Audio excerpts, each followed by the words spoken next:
When the KJV uses italics, doesn't that mean that the King James translators were improperly adding words that shouldn't have been included? Let me say that again.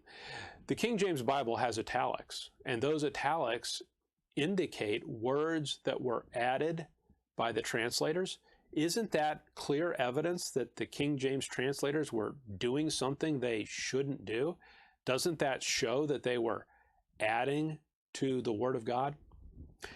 Well, if you've been watching this program for any period of time, you know that I'm not going to say that the King James Bible has errors, because it simply doesn't. Here's what's going on, and it really is rather a simple explanation.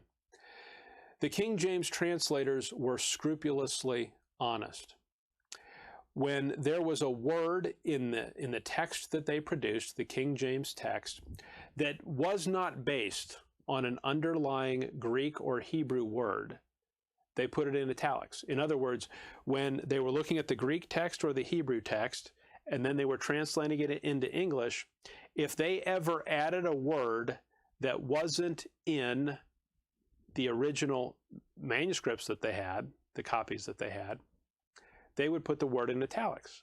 Now you may say, well, doesn't that sound like they're adding to the Word of God?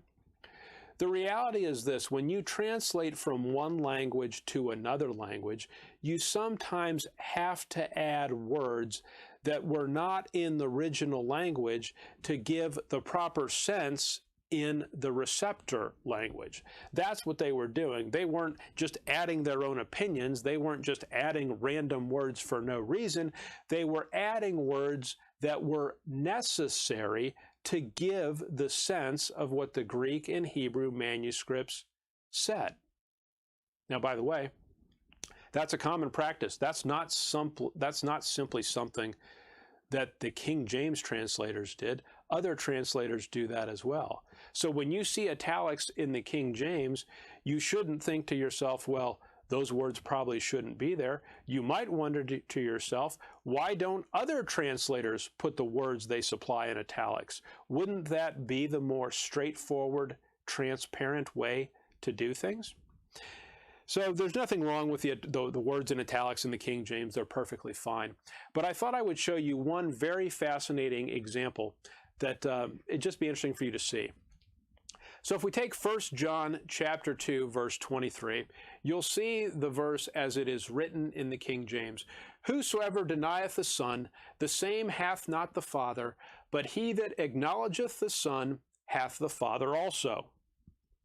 The part that I've highlighted in yellow, that entire clause is in italics. I put it in yellow because I wasn't sure if you could see it. But if you pick up your King James Bible and you look at 1 John 2:23, this entire section is in italics.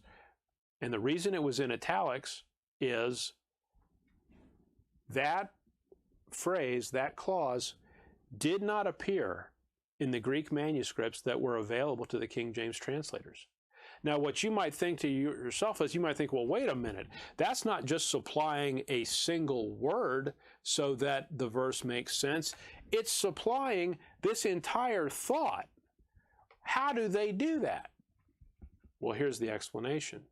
When the King James translators were translating the King James, they had a lot more sources than just simply Greek manuscripts and Hebrew manuscripts.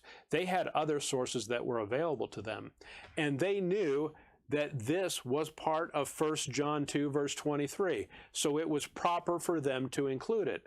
But they were scrupulously honest. So what they did is, since this language did not appear in the Greek manuscripts that they had, they put it in italics. They were being completely straightforward. Now, I want you to notice one more slide. This is the NIV. None of this is in italics. And if you notice, the NIV has a phrase that says essentially the exact same thing as what the King James says. In other words, those words are proper.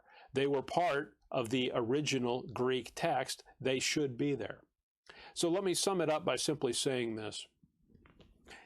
the italics in the King James are not something for you to worry about. They're not something to be concerned about. It's simply the King James translators revealing their work. They're showing these words were words that we supplied because they were not in the Greek and Hebrew manuscripts that we had. It's not suggesting that the words shouldn't be there. It's not suggesting that the words are there in error.